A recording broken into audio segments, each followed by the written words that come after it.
Support for Disrupted comes from the Connecticut Office of Film, Television, and Digital Media.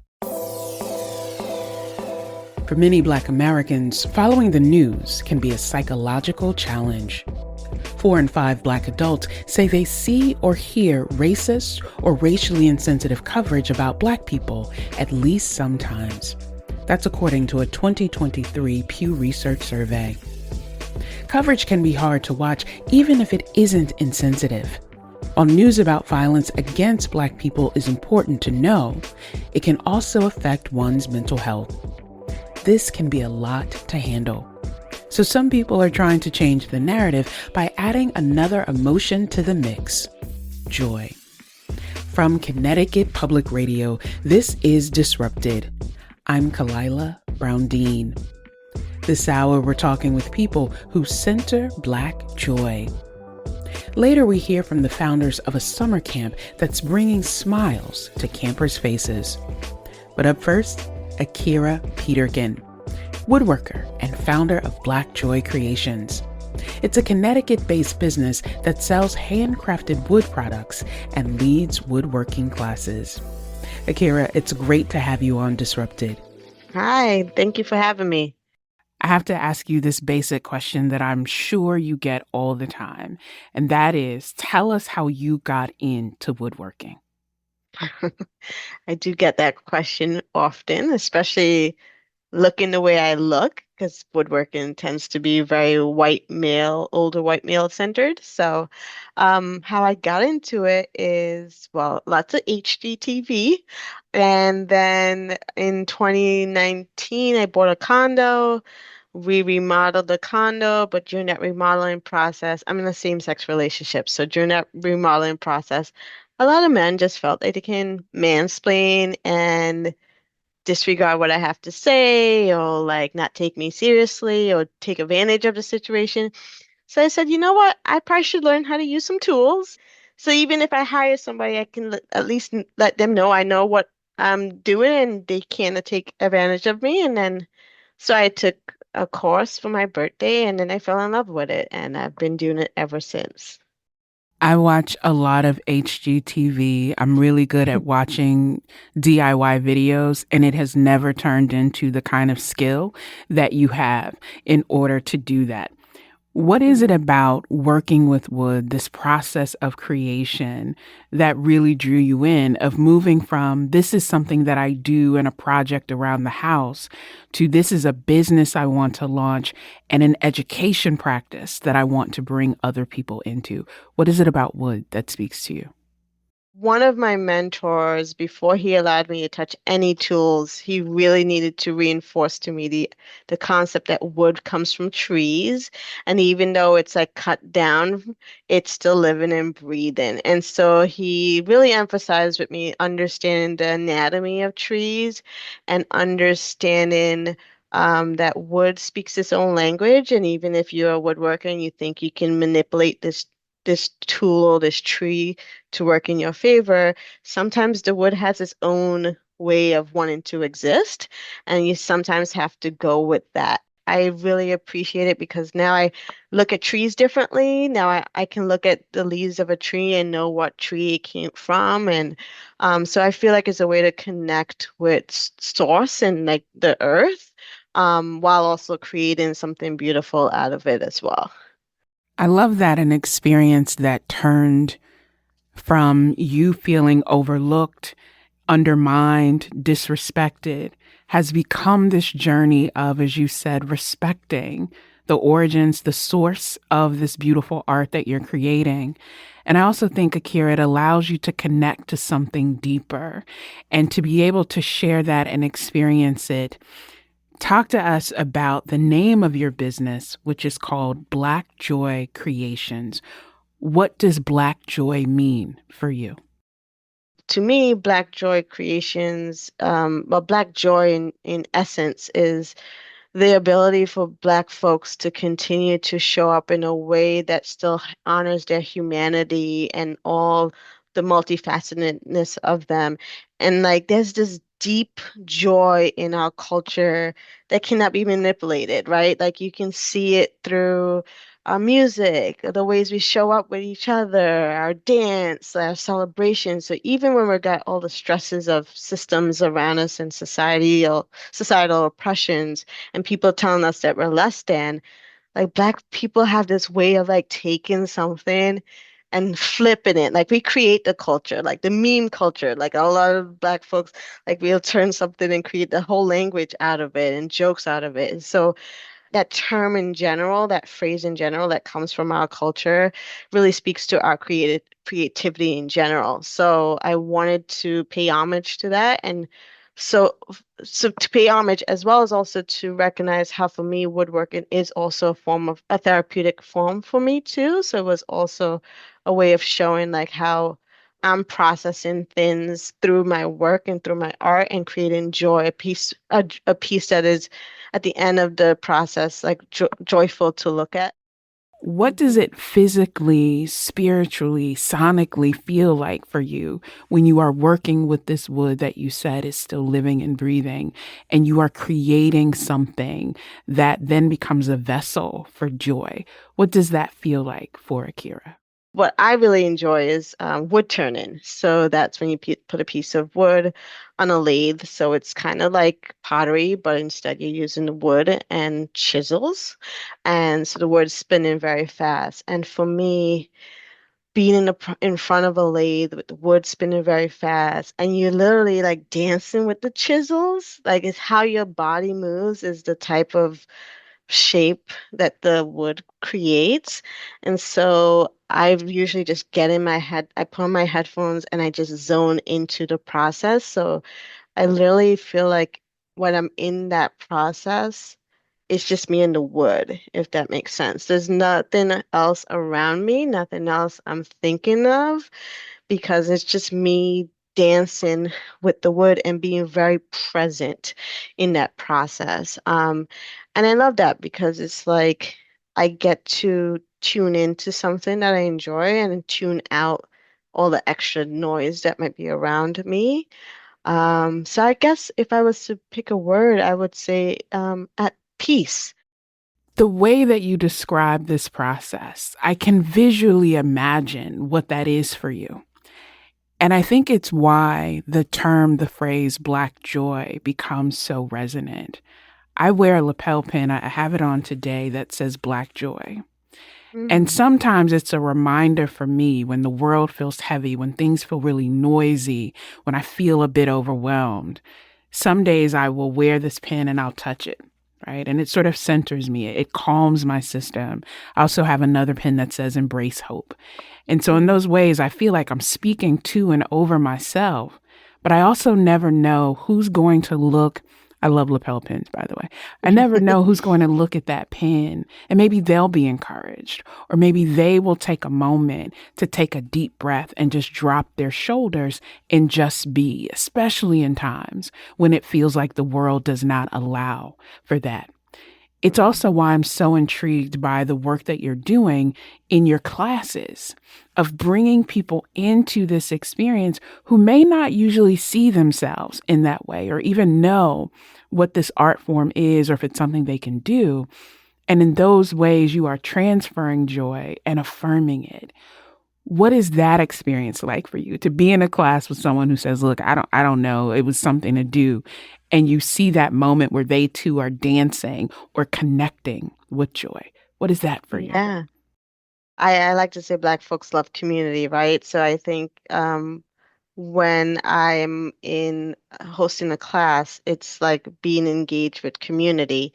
And I often get people of all walks of life as well as all experiences.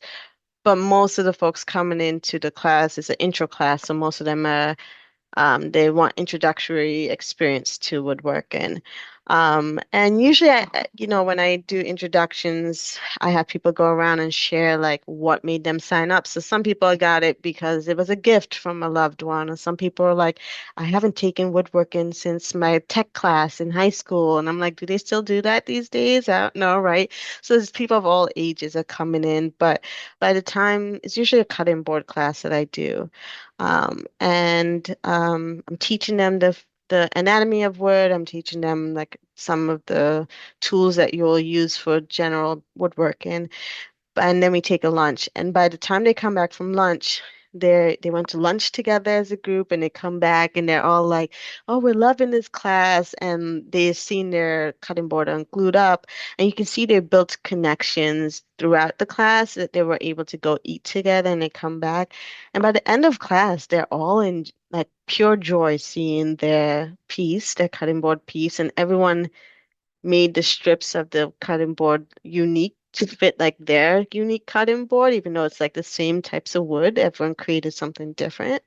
And then they're always asking if I do more classes and saying that I do it at a community wood shop that I also am a volunteer for. So then they end up signing up for the wood shop.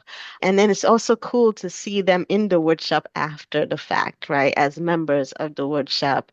And now ask what they're working on and what they're building. And now they're like building bookcases for their house or, creating a toy for a kiddo, right? So it's really cool to see them learn to get comfortable with the tools through the class and then soar a skill that they can now grow in themselves. And also, what I really enjoy about it is I don't know what the demographics were like before I started teaching this class, but I am noticing there's a lot of queer and black and brown folks coming through. And so that's cool to see too, is like me being able to represent that for that community to see that they too can access woodworking and it's not just an older white man kind of art, I guess. You are an artist, an entrepreneur, an educator, and you are also a therapist and a social worker Mhm. who is helping people heal in so many ways, but also encouraging people to listen to that inner voice. How do you think these types of creative endeavors can support people in their mental health journeys, in their journeys toward wellness and wholeness, and embracing that they are enough as they are? What's that connection for you? Yeah, well, I think I can speak from a personal level and a professional level. My wife also always jokes and says she's never met someone who's never done any drug in their entire life. And I think for me, I grew up like in a domestically violent home, and I'm also sexual assault survivor. And I think for me, I've always had art as a form of expression, right? So Tupac was my introduction to poetry. So a lot of my poems, I'm a spoken word artist, so a lot of my poems kind of sounds like hip hop. And my both of my parents are very artistic. Where my mom sings, she writes. My dad art draws and sketches, and so I think I got the combination of both of them. So I've always had art as a form of expression throughout challenges in my life. And so as a kid, that was my outlet to process what I was going through, whether it was painting, sketching, or writing. And then when I decided I didn't say I was going to be a social worker. My mentor in college said I was a natural social worker and suggested I explore the career as a career. And when I decided that maybe I'll try the social work thing, I always wanted to integrate art into it because I knew art was outlet for people, and it could be a very healthy outlet and a space where that's the only place someone can actually express what they actually need to express, but through these different like mediums or metaphors. And so yeah, so I think I also always say everyone's creative, but some adult or somebody in their life kind of shun them from their creativity, and so we shut it down. So it's really maybe reintroducing people to their creative side or encouraging people to continue to manifest their creative side. But I think art is a tool that can help us find other ways to communicate whatever it is that we need to communicate. The actor Danny Glover says art is a tool for understanding and art Mm, is a tool for healing. mm-hmm. And I remember I had this conversation with him, and he said, every artist that you encounter has been through something or is continuing to work through something. And something that, Akira, is so clear in everything that you've shared with us today are the many ways that you're able to move through pain toward power and to Hmm. embrace that and claim that and to share that with others. You are leading this business called Black Joy Creations. And so I have to ask you, what is bringing you joy right now?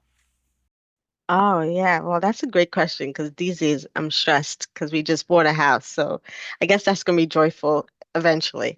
But what's bringing me joy is I have a 1-year-old daughter who's like when you like I think also during times of stress, you just look at the little one and she's just existing, right? But you can't help but chuckle.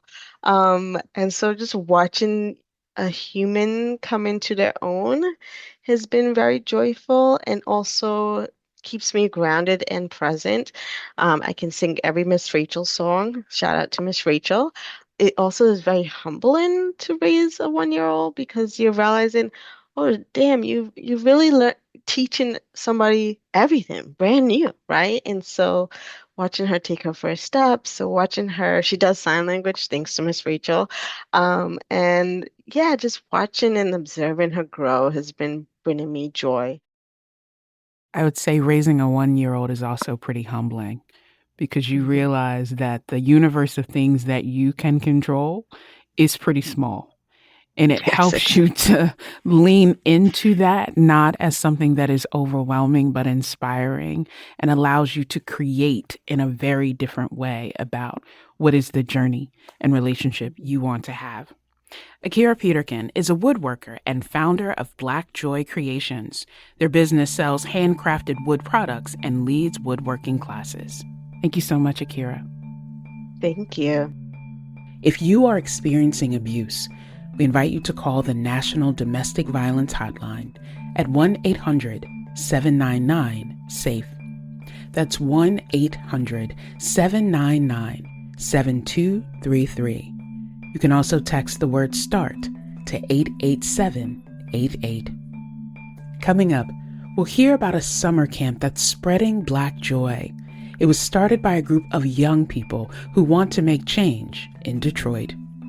This is Disrupted. We'll be right back.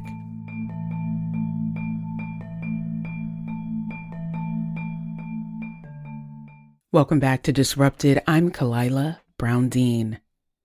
This hour, we're talking with people about how they spread Black joy in their communities.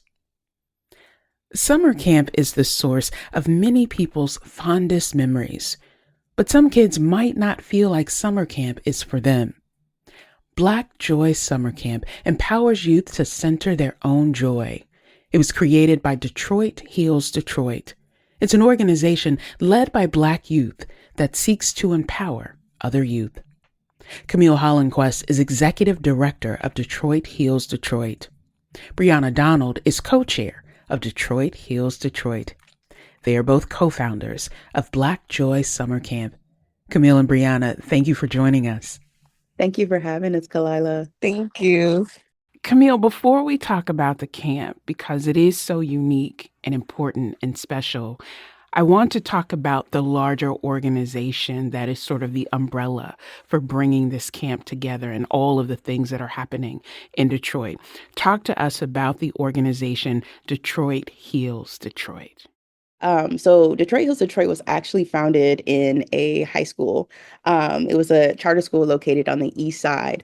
Brianna can also speak more to this, but in that high school, the students were experiencing a whole range of systematic and systemic issues that were impacting their ability to engage in the school's curriculum as well as engage with each other. And so their teacher, an English teacher named Sarita Darby, had noticed these issues that were arising in her classrooms and decided to pivot the focus from remaining on the curriculum and going through with the status quo as teachers tend to do because they are so underpaid, and decided to incorporate healing justice practices in her curriculum. And so that entailed doing relationship-based activities like with the students, like, putting them all in a circle and asking them like, who are you? Where are you from? What have you experienced? What has, caused you to feel this way and not be able to engage, authentically and wholly like with your classmates. And that was very transformative for them because they never had that opportunity to really express, just how hard it is to be a young Black child in the city of Detroit. And so through that space, they created a very deep and intertwined relationship with each other, from student to teacher, from student to student, and it was something that was so transformative that they wanted to bring it outside of the school and make sure other students had access to that. And so since then, they've been really intent on making sure that there are spaces that not only address, the root cause of like what we're experiencing, but also going a step further and organizing around those root causes, so that other children don't have to experience the same thing that they have. Brianna, what did it mean for you to hear that these were young people from the city working with their teacher to say, we're going to heal on our terms and we're going to lead that process? What did that mean for you? Well, I actually was one of those students, so it was it was kind of like a really surreal moment for me because up until that point I had never really like seen or witnessed that happen. And to have somebody kind of speak that life and power into you that was an adult, it definitely was like a different change, and it definitely made me want to keep doing this type of work.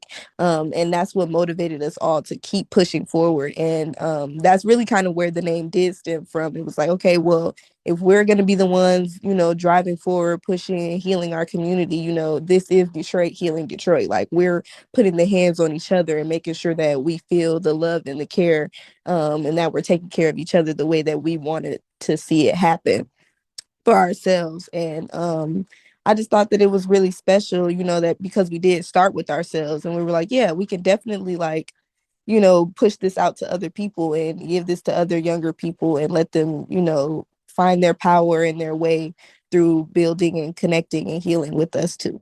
Camille, I want to lift something that Brianna started with, which was what it meant to have people speak life into her, into other young people, to see them as promise and possibility and not as just problems, which I think too often is the ways that many adults approach young people. Talk to me about that idea of moving from here is this school-based organization of young people saying, we will heal internally, moving that out of the schools, but then creating the Black Joy Summer Camp. Talk to us about that development.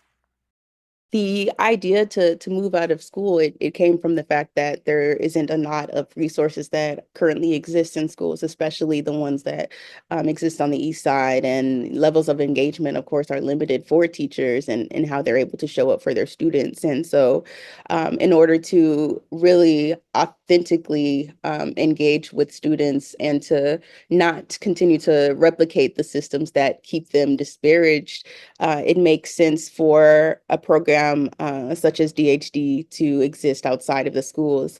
And so with the creation of Black Joy Summer Camp and its first iteration, it was to just simply center Black joy, which is something that was, a foreign concept to youth who are, becoming adultified themselves because of the level of responsibility that they have to take on and the internalized views that they're experiencing.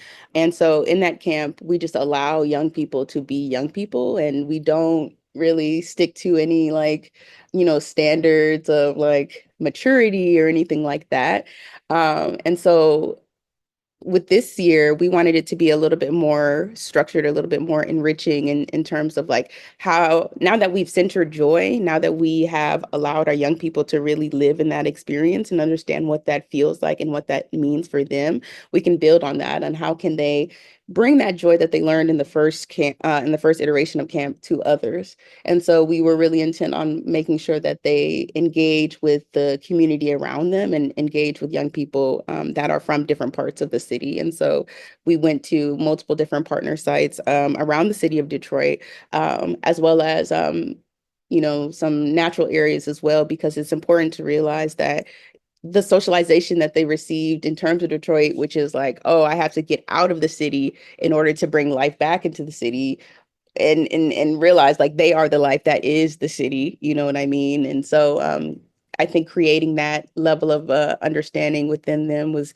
really powerful to see it in real time, and to really see them change over like these past 6 weeks was just really, really I don't know, it did something to me. I really loved it. Yeah. Brianna, as Camille is talking about working with young people and seeing young people step into their power, there is this smile that is creeping across their face. And you can see as they are remembering, maybe it was something they heard from a young person or something that they remembered. There's a connection to that joy, the joy of those young people, but also the joy for Camille as a staffer to be a part of that. Brianna, walk me through some of what campers did as well, in that complement of just being able to be young people, to not have to be the strong young person or to be the brave young person, but to just be the kids that they are. What were some of the things that they did during the camp? A lot of the things that we did in camp were structured around just the things that they wanted to do. Like, we let them have choice in what they wanted to do a lot of the days. And you could see, like, we could tell when we would, have them doing something like going to a class or doing something and they weren't all the way interested in it. And, we worked hard ourselves to make sure that we didn't feel like, oh man, like we just did this for nothing.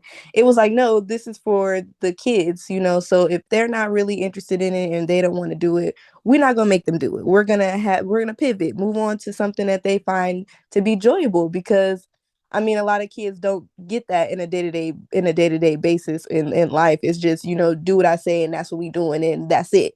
And it was really kind of sweet to see them, come together and be like, well, okay, let's figure something out. We want to do this. We want to eat this. We want to go here. We want to see this. Like, it was really nice to see them like make their own choices and talk about it amongst themselves. Like, this is real community. This is stuff that happens every day. They're doing what we do, just, in their own way. And it was very nice to see that. And over the 6 weeks, like, they've become so like independent, but also like really trusting of us as well. And I think that was also something that was really beautiful to see, like the way they bonded and made their own like personal connections with each of us as the counselors, and like really just kind of taking the chance to really, let us know like, okay, we really like y'all. Like, we want to be here. We trust y'all. We want to have these experiences with you guys. Like, those were definitely some very enjoyable moments that I always say is like the beauty of the camp. And like, I always can't wait to see, how they grow and develop next year and how they'll be and all of that. So those were like really important things that they did day to day. Was like they chose what they wanted to do, and how the day was going to work, things that they wanted to do. We provided them activities and stuff, like they gave them creative outlets, so think drawing, music, dance, stuff like that. And yeah, they just express themselves in their own way. They are very funny kids. Like, they joke, they laugh, they play. Like, they're hilarious and they're a joy to be around, honestly. And when you like really take the that for what it is, and you take that as something to really cherish and appreciate, I think it definitely gives you more, and it brings back out like the appreciation for it, because it's like, wow, like they're actually experiencing and having a great time, and it's a privilege for me to be able to witness that with them. That was Brianna Donald, co-chair of Detroit Heals Detroit. She was joined by Executive Director Camille Hollenquist. They are co-founders of Black Joy Summer Camp. Coming up, Brianna and Camille talk more about what it means to work at a youth-led organization. This is Disrupted. Stay with us. Welcome back to Disrupted. I'm Kalila Brown-Dean. This hour, we're talking with people who prioritize Black joy. We've been speaking with Brianna Donald and Camille Hollenquist, co-founders of Detroit's Black Joy Summer Camp. One of the most striking aspects of Black Joy Summer Camp is that it doesn't cost campers any money. Ask Camille to tell us more about the decision to make the camp completely free. We don't want to be a barrier to, a young person being able to enjoy their summer, because I've been in their shoes. My mom, she was a social worker, and in order to experience summer camp, she had to sneak me into, 4-H camp, so it's like we had to be strategic about how we can get these experiences, for me and my siblings. And so wanting to make sure that, like I said, every young Black person has the opportunity to have that summer camp experience, which I think is a critical one for one's development, because it's like you always think back to summer camp. You always think about the relationships that you built. You think about, those awkward moments, those fun moments. It also speaks to those times of reflection for me as I'm in my or like late 20s, where it's like, I remember being 13 and folks like saying all of these, like, I don't know, transformative things to me. And it's like, it's just going in one ear and out the other. But as I'm looking back in reflection, I remember that. And I appreciate the fact that someone actually showed me that or talked to me about that. Like I had that. And I think when it comes to free programming in Michigan, or just in Detroit specifically, like we really aren't that big on we're just really not big on like demographics, if that makes sense. Like, it's free. You want to come, you want to come.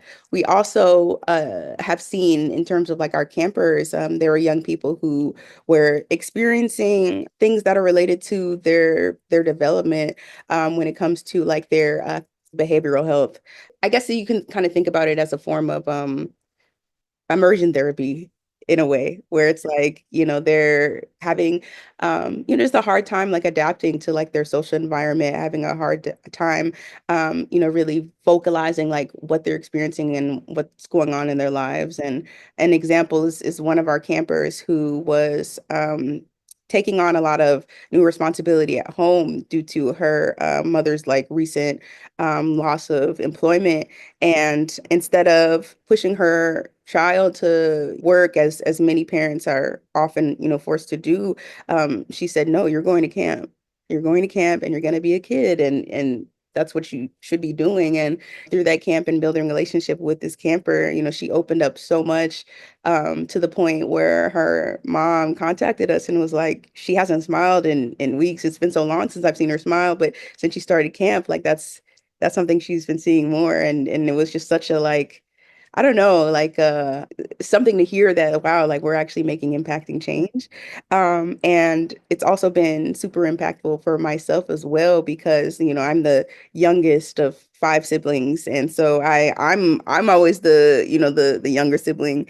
And to have younger siblings and to be able to pour into them and reflect what I experienced as, a sibling, it was also just like, wow, I really needed this. I really needed it. So it's not only healing for our young people, but healing for us, as well as their families, knowing that they have a safe place where their child can be during the summer, which tends to be a very tumultuous time, for young people in the city of Detroit. And so by giving them access to, not only just free activities, but activities that are enriching and activities that they have the agency to, choose to engage in, and choose to engage with each other, is, I think, the real solution to, fixing some of the harm that's going on in Detroit.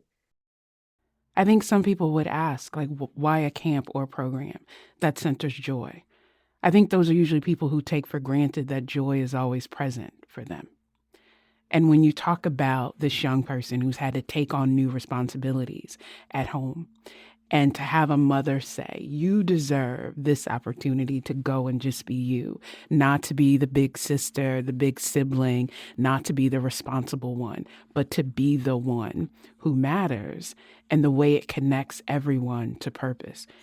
Brianna, the other thing that is striking to me about this organization is that it is totally led by young people who, I'm told are under the age of 30. And as someone who is well beyond the age of 30, it is also lifting because I think people are so critical of young people. They don't want to lead, they're not leading. And that's not true. You are young people who are stepping into a gap to say, we want to build this, but we want to be leaderful and not just a single leader. What does it mean to the camp, to the organization, Detroit Heals Detroit, to be intentional about youth-led leadership, Brianna? It means everything pretty much. We've always kind of talked and just kind of gave our thoughts with each other about like if you're going to be doing something to change the future, do anything for the community, the future for young people. I highly think that it's important that you have young people front and center, who are making those decisions, who are giving their input, because they're who's living the right now. They're having the experiences, going through the day to day, and what I'm saying, down the road in the future, policy changes, whatever is happening, it will affect them. And I think it's very important that they have a say in that and that they aren't left out. And that's happened like so many times where we're having conversations about what we should be doing for the future, what we should be doing for our youth, and there are no youth present who can tell you how that affects them or what they think or what they feel should happen. And it's not like they don't have ideas. It's not like they don't see what's happening, like they don't experience it. It's just too many times it's just, the kids are left out, or they're silenced. Hey, don't talk about that. You're This is not for adult. This is for adults, not children. This is not you. But it's like they're still there on a day-to-day, seeing you experience things, experiencing it as well in their own way.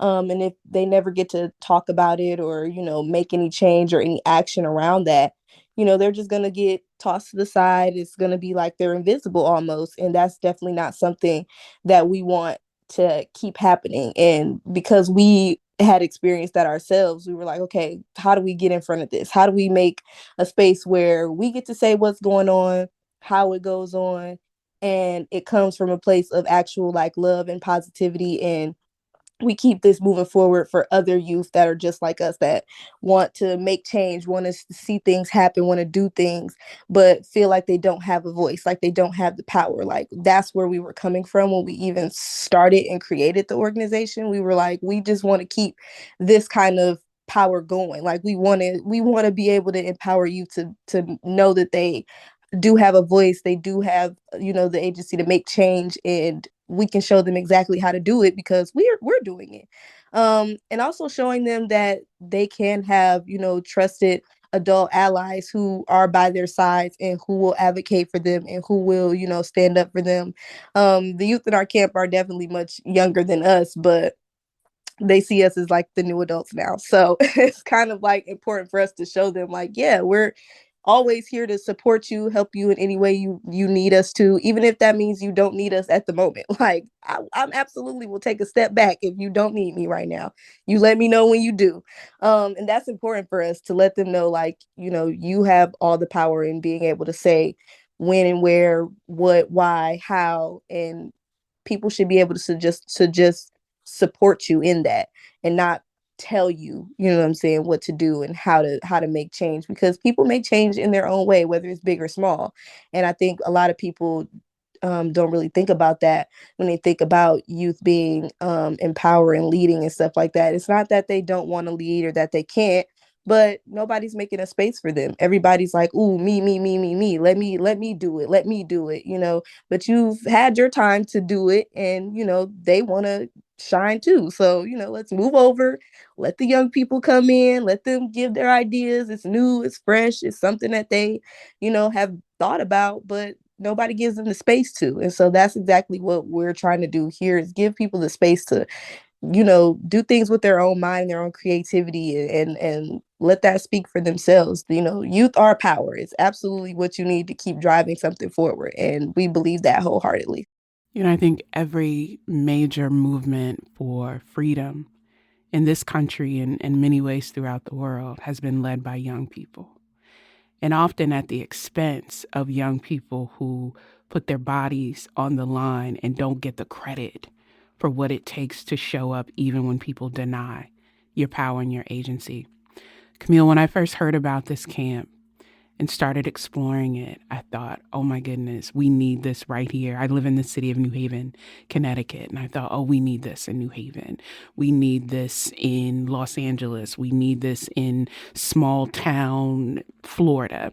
There are so many spaces where young people are not being poured into, affirmed, and prepared for leadership, not waiting for them to lead and say, well, see, I told you that's why, but preparing them for that. What do you say to people who will hear this conversation, who will be as inspired by you and Brianna as I am, and say, well, what do we do? What can we do to affirm Black joy, particularly for young people? What's your message to others?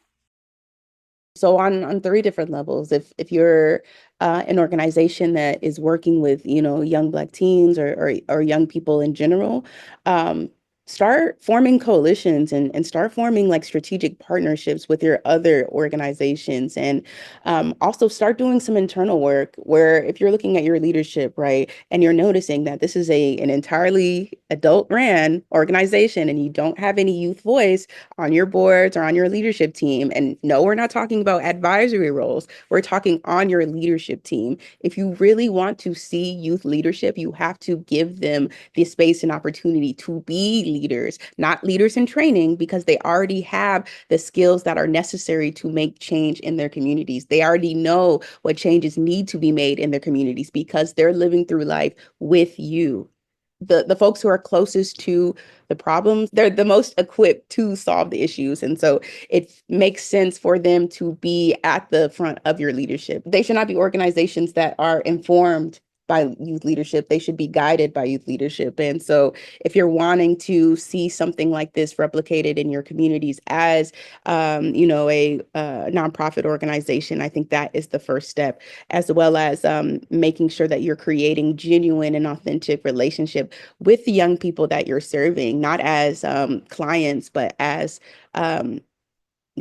as family, as community members, because we're all choosing to do this life together. We're not just providing services to mitigate an issue. We're wanting to solve the issue. When it comes to interstate collaboration as well, reach out to us. And then finally, when it comes to, the young Black people who are wanting to, build healing and resilience hubs and programs in their own communities, just know that, the answers are inside of you. You have the tools, you are the power. And so if there's anything that you're experiencing personally, whether that be in the realm of trauma or, systematic oppression, understand that the people who are there to support you are your fellow young people. And so don't look at them as enemies, look at them as community, look at them as families, as, people to continue to build power with. And if you're, wanting to also know more about that, you can also reach out to us as well. But the most essential way to create an organization like this is being intent on building relationship with the people around you, because that's ultimately how DHD was founded in the first place. Brianna, this is about you've built an organization, you've built a camp, you all are building a movement to center joy, to center healing, and to center power. And all of that is challenging, right? It's hard work, but it's rewarding work. So, Brianna, I want to ask you this first. Given all that's happening and swirling and this hard work that you all step up to do every day, what brings you joy? Brianna, I'll start with you. What brings me joy is, like Camille said, really is just like building that time and that bond with my community. Like, I'm gonna go and make plans and do things with my friends. We're gonna hang out, we're gonna bond, we're gonna talk. even just being with our youth at the camp, like they come to our events, they come to stuff, they visit us throughout the week, sitting there talking, laughing with them, have joking, stuff like that. It brings me joy. I've always been like a people person, so I'm always gonna have a good time when there's people around to, just talk and laugh and just enjoy like existing. That's something I do think people also take for granted, is just being able to exist and live and be in community with people and talk and laugh and eat and do things. Like, that's kind of stuff that people do take for granted. And a lot of people have gotten to be very individualistic and are like, I could do this all by myself. I'm gonna isolate and then come back. And it's like, that's not that's not how humans are even created. We're supposed to socialize. We're supposed to lean on each other and talk and trust in each other and have fun and make memories and stuff like that. That's what's really like joyful to me, like being able to look back and think about all my good memories I have with all these people, like getting to know them more deeply, them knowing me deeply, and us really being like, yeah, like I know you. And I'm like, yeah, I know you. Camille, talk to me. What's bringing you joy? What brings you joy? Yes. So I'd like to think of myself as a apathy disruptor. I think what brings me joy is bringing joy to other people. And so I think, you know, I wouldn't even consider it going out of my way, but being really mindful of like what the needs are, of the people, not even just the people who are closest to me, but the people who are around me and what they're experiencing. And it could be something as small as like, oh, like I thought about you, like here's an orange. And makes me think about that one quote where it's like, the easiest way to, maintain a relationship with somebody is like small gifts. And so I like to do things like that. Or if it's more so like creating like a community of sorrow as well, where it's like I can't solve your problems. I might not be able to relate on a personal level, but I can sit with you. I can sit with you and I can be here with you.